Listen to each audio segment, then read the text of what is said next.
ಎಲ್ಲರಿಗೂ ನಮಸ್ಕಾರ. ಮತ್ತೊಂದು ವಿಡಿಯೋಗೆ ಸ್ವಾಗತ. ನಾನು ನಿಮ್ಮ ಡಾರ್ಲಿಂಗ್ ದನು. ಬಿಗ್ ಬಾಸ್ ಕಡೆಯಿಂದ ಒಂದು ಪ್ರೋಮೋ ಅಪ್ಡೇಟ್ ಮಾಡಿದ್ದಾರೆ. ಆ ಪ್ರೋಮೋದಲ್ಲಿ ಕ್ಲಿಯರ್ ಕಟ್ ಆಗಿ ಗೊತ್ತಾಗುತ್ತೆ ಕಳಪೆ ಗಿಲ್ಲಿ ಅಂತ. ಕಾರಣಗಳು ಯಾವ ರೀತಿ ಇತ್ತು, ಯಾರೆಲ್ಲ ಏನೆಲ್ಲ ಕೊಟ್ರು, ಮುಖ್ಯವಾಗಿ ಕಳಪೆ ಆಗಕ್ಕೆ ಕಾರಣ ಏನು, ಯಾವ ಕಾರಣ ಕೊಟ್ರು, ಮತ್ತೆ ನಿಜವಾದ ಕಳಪೆ ಯಾರು ಈ ವೀಕಲ್ ಅಂತ ಎಲ್ಲ ಮಾತಾಡೋಣ. ಒಂದಂತೂ ಅರ್ಥ ಮಾಡ್ಕೊಳ್ಳಿ, ಗಿಲ್ಲಿ ಏನಾದ್ರು ಬಿಗ್ ಬಾಸ್ ಮನೆಯಲ್ಲಿ ಮಾತಾಡ್ಲಿಲ್ಲ, ಕಾಮಿಡಿ ಮಾಡ್ಲಿಲ್ಲ ಅಂದ್ರೆ ಯಾವ ಲೆವೆಲ್ಗೆ ಶೋ ಇರುತ್ತೆ ಅಂತ ಎಲ್ಲರಿಗೂ ಗೊತ್ತಿದೆ. ಬಟ್ ಕೆಲವರು ಅದನ್ನೇ ಮಾತಾಡ್ತಾರೆ. ಎಕ್ಸ್ಪ್ಲೈನ್ ಮಾಡೋಣ ಯಾವ ರೀತಿ ಇದೆ, ಯಾವ ಕಾರಣಕ್ಕೆಲ್ಲ ಕಳಪೆ ಕೊಡೋಣ ಅಂತ. ದಯವಿಟ್ಟು ಚಾನಲ್ ಯಾರು ಹೊಸ ನೋಡ್ತಿದ್ರೆ ಮಿಸ್ ಮಾಡ್ತಾನೆ ಸಬ್ಸ್ಕ್ರೈಬ್ ಮಾಡಿ, ಲೈಕ್ ಮಾಡಿ, ಶೇರ್ ಮಾಡಿ. ಮುಖ್ಯವಾಗಿ ಇಲ್ಲೇನಂದ್ರೆ ಇವರು ಕಾಮಿಡಿ ಮಾಡ್ತಾರೆ. ಒಂದು ಲಿಮಿಟ್ ಇರುತ್ತೆ, ಅದನ್ನ ಕ್ರಾಸ್ ಮಾಡ್ತಾರೆ. ಒಂದಂತೂ ಎಕ್ಸಾಕ್ಟ್ ಆಗಿ ಹೇಳ್ಬಿಡ್ತೇನೆ, ರಘು ಅವರು ಈಸ್ ಫುಲ್ ಚೇಂಜ್ ಅಂತ ಅನ್ಕೊಂಡ್ಬಿಡಿ. ಏನಕ್ಕಂದ್ರೆ ಅಶ್ವಿನಿ ಆಗಿರ್ಬೋದು, ಸೂರಜ್ ಆಗಿರ್ಬೋದು, ರಾಶಿಕಾ ಆಗಿರ್ಬೋದು, ಇವರೆಲ್ಲ ಒಂದು ಗ್ರೂಪ್ ಆಗಿ ಫಾರ್ಮ್ ಆಗಿ ಮಾಡ್ತಾರಂತ ಕ್ಲಿಯರ್ ಕಟ್ ಆಗಿ ಗೊತ್ತಾಗುತ್ತೆ. ಏನಕ್ಕಂದ್ರೆ ನಿನ್ನೆ ನೈಟ್ ಅಲ್ಲೇ ಮಾತಾಡ್ಕೊಂತ ಇದ್ರು, ಇವರು ಕ್ರಾಸ್ ಮಾಡ್ತಾರೆ, ಹಂಗೆಲ್ಲ ಮಾತಾಡಬೇಡ ಅಂತ ಅಶ್ವಿನಿ ಅವರು ಹೇಳ್ತಾ ಇದ್ರು. ಒಂದಂತೂ ಸತ್ಯ, ಗಿಲ್ಲಿ ಮಾತಾಡ್ತಾನೆ, ಆ ರೀತಿ ಮಾತಾಡ್ತಾನೆ. ಏನಕ್ಕಂದ್ರೆ ಏನಾದ್ರು ಆದಾಗ ಸಮಥಿಂಗ್ ಏನಾದ್ರು ಎಡವಟ್ಟುಗಳು ಇನ್ನೂ ಏನಾದ್ರು ಅವಕಾಶ ಸಿಕ್ಕಾಗ ಅವ್ನ ಹಾಕೊಂಡು ರುಬ್ತಾ ಇರ್ತಾನೆ, ರೋಸ್ಟ್ ಮಾಡ್ತಾ ಇರ್ತಾನೆ. ಅವರು ಕಳಪೆ ಕೊಡೋದ್ರಲ್ಲಿ ತಪ್ಪಿಲ್ಲ ಅಂತ ಹೇಳ್ಬೋದು. ಕೇವಲ ಕಾಮಿಡಿ ಮಾಡ್ತಾನೆ, ಇನ್ನೊಂದೇನೋ ಮಾಡ್ತಾನೆ ಅಂತ ಬಿಗ್ ಬಾಸ್ ಗಳಲ್ಲಿ ಏನಿಲ್ಲ ಕಳಪೆ ಕೊಡೋ ಅಂತ. ಎಕ್ಸಾಕ್ಟ್ಲಿ ಈ ವೀಕಿನ ಪರ್ಫಾರ್ಮೆನ್ಸು, ಮನೆ ಕೆಲಸ, ಅದಾದ್ಮೇಲೆ ಟಾಸ್ಕ್ ಎಲ್ಲ ಕನ್ಸಿಡರ್ ಮಾಡಿ ಕಳಪೆ ಕೊಡೋ ಅಂತ ಹೇಳಿರ್ತಾರೆ. ಅದು ಅವ್ರ ಪರ್ಸನಲ್ ಒಪಿನಿಯನ್. ನೀವು ಏನ್ ಮಾಡಕ್ಕಾಗಲ್ಲ, ಬಿಗ್ ಬಾಸ್ ಏನ್ ಮಾಡಕ್ಕಾಗಲ್ಲ, ಕಿಚ್ಚ ಸಾರು ಏನು ಮಾಡಕ್ಕಾಗಲ್ಲ. ಏನಕ್ಕಂದ್ರೆ ಅವ್ರಿಗೆ ಯಾರು ಬೇಕು ಅವ್ರಿಗೆ ಕೊಡ್ತಾರೆ. ಈಗ ನಿನ್ ಮೇಲೆ ಪರ್ಸನಲ್ ಗರ್ಜಿದೆಯಾ, ನಿನ್ ಮೇಲೆ ಕೋಪ ಇದೆ, ನಿನ್ ಮೇಲೆ ಈಗೋ ಇದೆಯಾ, ನಿನ್ಗೆ ಕೊಡ್ತೇನೆ ಕಳಪೆ, ನಾನು ಅಷ್ಟೇನೆ, ಬೇರೆ ಅವಕಾಶನೇ ಇಲ್ಲ. 100% ನೀವು ಬೇಕಾದ್ರೆ ಎಪಿಸೋಡ್ ನೋಡಿ ಸೂರಜ್ ಅವರ ಅಶ್ವಿನಿ ಕೊಟ್ಟಿರಬಹುದು ಅಂತ ಅನಿಸ್ತಾ ಇದೆ ನನಗೆ. ಆಕ್ಚುಲಿ ಈ ಪ್ರೋಮೋದಲ್ಲಿ ಹೇಳಿದಾಗ ಅಶ್ವಿನಿ ಅವರು ಹೇಳ್ತಾರೆ, ನಮ್ಮ ಒಂದು ವಿಚಾರ ನಿನ್ನ ಪ್ರಚಾರ ಆಗಿದೆ ಅಂತ. ನನ್ಗನ್ಸುತ್ತೆ ಈ ವೀಕಲ್ಲೇ, ನಾನು ಬೇರೆ ವೀಕ್ ಬಗ್ಗೆ ಮಾತಾಡ್ತಿಲ್ಲ, ಈ ವೀಕಲ್ಲೇ ಅಶ್ವಿನಿ ಗೌಡರ ಬಗ್ಗೆ ಮಾತಾಡಿದ್ದು ಕಡಿಮೆ ಅನ್ಸುತ್ತೆ. ಆದ್ರೆ ನಿನ್ನೆ ಟಾಸ್ಕ್ ಆದಲ್ಲ ಮಾತ್ರ ಸಖತ್ತಾಗಿ ರೋಸ್ಟ್ ಮಾಡಿದಾನೆ, ಸಖತ್ತಾಗಿ ಉರ್ಸಿದಾನೆ ಅಂತ ಹೇಳ್ಬೋದು. ಆ ಕಾರಣಕ್ಕೆ ಅವರು ಇಟ್ಕೊಂಡು ಈ ರೀತಿ ಎಲ್ಲ ಕೊಡ್ತಾ ಇದ್ದಾನೆ. ಎಕ್ಸ್ಪೆಷಲಿ ಅಶ್ವಿನಿ ಗೌಡ ಮತ್ತು ರಘು ಅವ್ರು ಇದ್ರಲ್ಲ, ಜೋಡಿ ಇತ್ತಲ್ಲ, ಆ ಜೋಡಿ ಬಗ್ಗೆ ಏನ್ರಿ ನಿಮ್ ಜೋಡಿ ಇಡೀ ಕರ್ನಾಟಕಕ್ಕೆ ಮಾದರಿ ಆಗುತ್ತಲ್ರಿ ನಿಮ್ ಜೋಡಿ, ಹಾಗೆ ಈಗ ಅಂತ ಸಖತ್ತಾಗಿ ಹೇಳಿದ್ರು. ಅಲ್ಲ ನಿಮ್ಗೆಲ್ಲ ವಯಸ್ಸಾದವ್ರಿಗೆಲ್ಲ ಬೇಕಾ ಇದೆಲ್ಲ, ನಿಮ್ಗೆ ಅಂದ್ರೆ ಕ್ಯಾಪ್ಟನ್ ಎಲ್ಲ ಬೇಕಾ, ಹಾಗೆ ಹೀಗೆ ಅಂತೆಲ್ಲ ಮಾತಾಡಿದ್ರೆ 100% ಗಿಲ್ಲಿ ಮಾತಾಡಿದ್ದಾರೆ. ಅವ್ರಿಗೆ ಹೊಟ್ಟೆ ಉರಿದಿದೆ, ಇನ್ನೆಲ್ಲೋ ಉರಿದಿದೆ. ಕಂಪ್ಲೀಟ್ ಆಗಿ ಹೇಳ್ಬೇಕಾದ್ರೆ 100% ಅವರ ರೋಸ್ಟಿಗೆ ಅವ್ರು ಬ್ಲಾಸ್ಟ್ ಆಗಿದ್ದಾರೆ ಅಂತ ಹೇಳಕ್ ಇಷ್ಟಪಡ್ತೀನಿ. ಆ ರೀತಿ ಎಲ್ಲ ಕಾಮಿಡಿ ಮಾಡಿದಾನೆ, ಆ ಕಾರಣ ಕೊಟ್ಟಿದ್ದಾರೆ. ಇನ್ನು ರಘು ಅವ್ರು ಹೇಳ್ತಾರೆ ಏನಂದ್ರೆ, ಕಾಮಿಡಿಗೆ ಒಂದು ಕ್ರಾಸ್ ಇರುತ್ತೆ, ಅದನ್ನ ಕ್ರಾಸ್ ಲಿಮಿಟ್ ಮಾಡಿ ನೀನ್ ಕಾಮಿಡಿ ಮಾಡ್ತೀಯ ಅಂತ. ನಾನು ಒಂದು ಎಕ್ಸಾಂಪಲ್ ಹೇಳೋದಿಷ್ಟೇ, ಅವರು ಕಾಮಿಡಿ ಮಾಡ್ಬೇಕಾದ್ರೆ ಸಖತ್ತಾಗಿ ಎಂಜಾಯ್ ಮಾಡ್ತಾರೆ, ಸಖತ್ತಾಗಿ ನಗ್ತಾ ಇರ್ತಾರೆ, ಏನು ಅನ್ನಲ್ಲ ಟೈಮಲ್ಲಿ ಸುಮ್ಮನೆ ಸ್ಮೈಲ್ ಮಾಡಿ ಹೋಗ್ತಾ ಇರ್ತಾರೆ. ಇಂಥ ಅವಕಾಶ ಸಿಕ್ಕಾಗ, ಇಂಥ ವೇದಿಕೆ ಸಿಕ್ಕಾಗ ಅವರ ಒಂದು ಒಪಿನಿಯನ್, ಅವ್ರ ಕೋಪ, ಅವ್ರ ಮನಸ್ಸಲ್ಲಿರೋ ಮಾತುಗಳೆಲ್ಲ ದಬ್ಬ ಅಂತ ಹೊರಗಡೆ ಬರುತ್ತೆ. ಅಷ್ಟು ಬಿಟ್ರೆ ಬೇರೆ ಏನು ಇಲ್ಲ. ಇನ್ನು ಚೈತ್ರಕ್ಕೆ ಬರೋಣ. ಚೈತ್ರಕ್ಕೆ ಏನಂದ್ರೆ, ನನ್ನ ಏಜ್ ಬಗ್ಗೆ ಮಾತಾಡ್ತೀರಾ, ನನ್ನ ಫ್ಯಾಮಿಲಿ ನೋಡ್ತಾ ಇರ್ತಾರೆ, ನನ್ನ ಫ್ಯಾಮಿಲಿಗೆ ಏನ್ ಹಾಕ್ಬೇಕು. ಅಕ್ಕ ನಾನೊಂದು ಕ್ವಶನ್ ಕೇಳ್ತೀನಿ, ನಿಮ್ಮ ಫ್ಯಾಮಿಲಿಗೆ ನಿಮ್ಮ ಏಜ್ ಗೊತ್ತಿಲ್ಲ ಉಂಟಾ? 100% ತಾನೆ. ಏಜ್ ಬಗ್ಗೆ ಮಾತಾಡಬೇಡಿ, ಪ್ರಾಬ್ಲಮ್ ಆಗುತ್ತೆ ಅಂತೆಲ್ಲ ಹೇಳಿ ಮೇಡಮ್. ಅದನ್ನ ಬಿಟ್ಬಿಟ್ಟು ಏಜ್ ಬಗ್ಗೆ ಮಾತಾಡ್ತೀರಾ, ನಮ್ಮ ಫ್ಯಾಮಿಲಿ ಗೊತ್ತಾಗುತ್ತಂತೆ. ನಿಮ್ಮ ಫ್ಯಾಮಿಲಿ ಗೊತ್ತಾಗಿ ಮದುವೆ ಆಗಿರ್ತಾರೆ, ನಿಮ್ಮ ಫ್ಯಾಮಿಲಿ ತಿಳಿದಿರುತ್ತೆ ನಿಮ್ಮ ಏಜ್ ಬಗ್ಗೆ. ಹೆಣ್ಮಕ್ಳ ಏಜ್ ಬಗ್ಗೆ ಮಾತಾಡೋದು ತಪ್ಪು, ತಪ್ಪು ಮಾತಾಡಬಾರ್ದು. ಹೆಣ್ಮಕ್ಳ ಬಗ್ಗೆ ವಿಷಯನ ಆ ಏಜಲ್ಲೇ ಕ್ಲಾಸ್ ಲಿಮಿಟ್ ಮಾಡಲೇಬಾರ್ದು. ಅದನ್ನ ಬಿಟ್ಬಿಟ್ಟು ನೀವು ನಮ್ಮ ಫ್ಯಾಮಿಲಿ ನೋಡ್ತಾ ಇರುತ್ತೆ, ನಮ್ಮ ಫ್ಯಾಮಿಲಿ ನೋಡಿದ್ರೆ ಏನು ಅನ್ಕೋಬೇಕು, ಯಾಕೆ ನಿಮ್ಮ ಫ್ಯಾಮಿಲಿಗೆ ಏಜ್ ಗೊತ್ತಿಲ್ವಾ? ಅಲ್ವಾ, ಗೊತ್ತಿರುತ್ತಾನೆ, ಅದನ್ನ ಹೇಳಿ. ಅದನ್ನ ಬಿಟ್ಬಿಟ್ಟು ಏಜ್ ಗೊತ್ತಾಗಲ್ವ ಅಂತೆಲ್ಲ ಮಾತಾಡ್ಬೇಡಿ. ಗೊತ್ತೇ ಇದ್ದೆ ನಿಮ್ಗೆ ಮದುವೆ ಆಗಿರುತ್ತೆ, ಗೊತ್ತಿದ್ದೇ ಮಾತಾಡಿರ್ತಾರೆ, ಎಲ್ಲ ಗೊತ್ತಿರುತ್ತೆ ಫ್ಯಾಮಿಲಿಗೆ.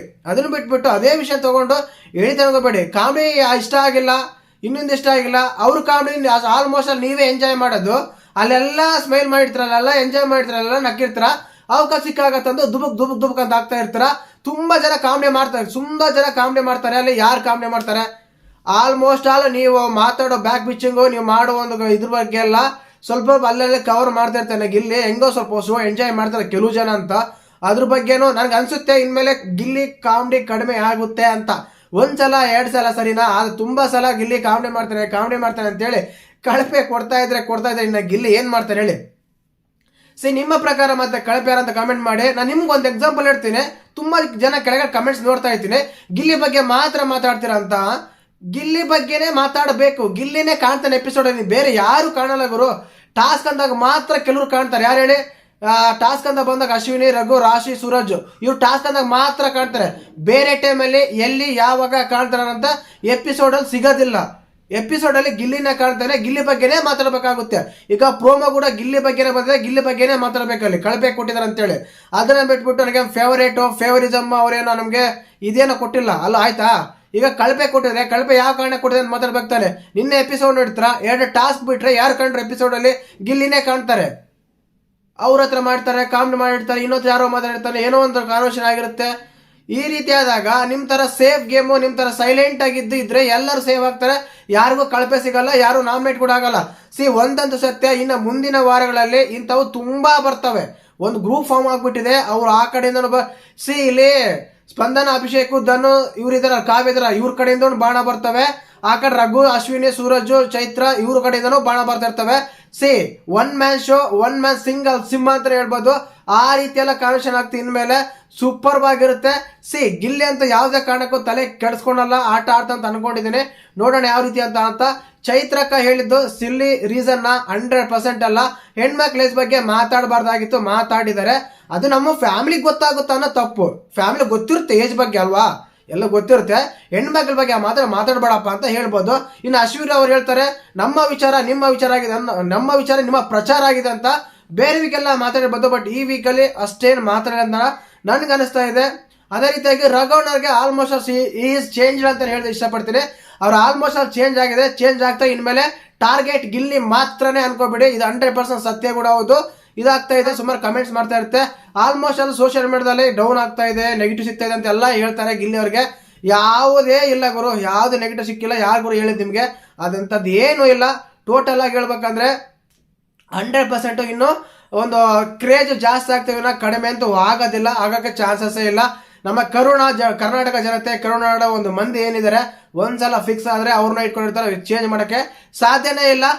ಎಲ್ಲರೂ ಒಂದಾಗ್ತಾರೆ. ಗಿಲ್ಲಿ ಟಾರ್ಗೆಟ್ ಮಾಡ್ತಾ ಇದ್ರೆ ಮಾಡ್ಲಿ, ಅದು ಕೂಡ ಒಳ್ಳೇದು. ಏನು ಗೊತ್ತಾ, ಟಾರ್ಗೆಟ್ ಮಾಡೋದಷ್ಟಲ್ಲ, ಇನ್ನು ಫ್ಯಾನ್ಸ್ ಜಾಸ್ತಿ ಆಗ್ತಾರೆ, ಅವ್ರಿಗೆಲ್ಲ ಇನ್ನು ಇದಾಗುತ್ತೆ. ಅಂತ ಹೇಳ ಒಂದ್ ಸ್ವಲ್ಪ ಸಿಂಪತಿ ಕೂಡ ವರ್ಕೌಟ್ ಆಗುತ್ತೆ ಗುರು. ಬಿಗ್ ಬಾಸ್ ಮೇಲೆ ಸಿಂಪತಿ ತುಂಬಾ ಇಂಪಾರ್ಟೆಂಟ್. 10th ಸೀಸನ್ ಅಲ್ಲಿ ಕಾರ್ತಿಕ್ ಅವ್ರ ಕೊನೆಯಲ್ಲಿ ಅದು ವರ್ಕೌಟ್ ಆಗಿ ಸಿಂಪತಿನ ಏನ್ ಗೊತ್ತಾ ತುಂಬಾ ಇದೆ. ಆ ರೀತಿಯಾಗಿ ಇಲ್ಲಿ ಕೂಡ ಆಗುತ್ತೆ. ಆಗ್ಲಿ, ಎಲ್ಲ ಆಗೋದೆಲ್ಲ ಒಳ್ಳೇದಕ್ಕೆ.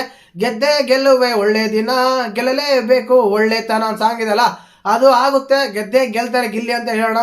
ಕೊನೆಯದಾಗಿ ಸ್ವಲ್ಪ ಕಾಮಿಡಿ ಕೂಡ ಲಿಮಿಟ್ ಮಾಡ್ಕೋಬೇಕಂದ್ರೆ ಅವ್ರು ಲಿಮಿಟ್ ಮಾಡ್ಕೊಂಡ್ರೆ ನಮ್ಗೆಲ್ಲ ಶೋ ನೋಡೋಕ್ಕಾಗಲ್ಲ ಅನ್ನೋ ರೀತಿಯಲ್ಲಿ ಇರುತ್ತೆ.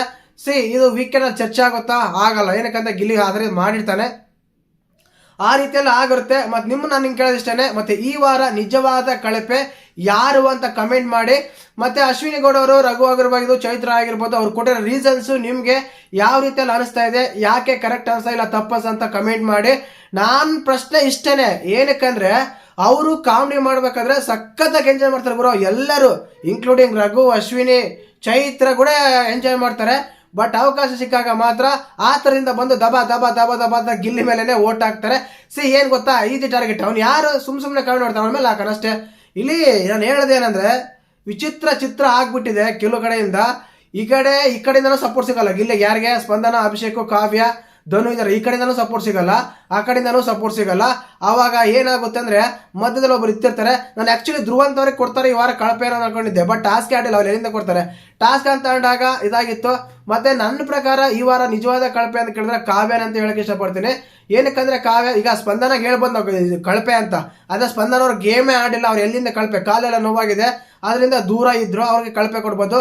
ಈ ವೀಕಲ್ಲಿ ಸುಮಾರು ಆರ್ಗ್ಯುಮೆಂಟ್ಗಳು, ಸುಮಾರು ಕಾಮಿಡಿ, ಸುಮಾರು ಕಾನ್ವರ್ಸೇಷನ್ ಎಲ್ಲ ಮನೆಯಲ್ಲಿ ಆಕ್ಟಿವ್ ಆಗಿರೋದು ಅಂತ ಹೇಳಿದ್ರೆ ಅದು ಗಿಲ್ಲಿನೇ. ಅದು ಗಿಲ್ಲಿಗೆ ಕಳಪೆನೆ ಕೊಡ್ತಾರೆ.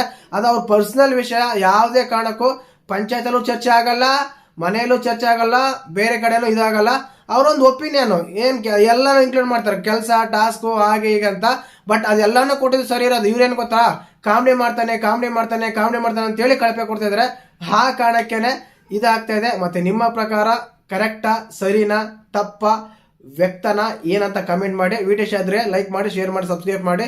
ಜೈ ಹಿಂದ್, ಜೈ ಕರ್ನಾಟಕ ಮಾತು.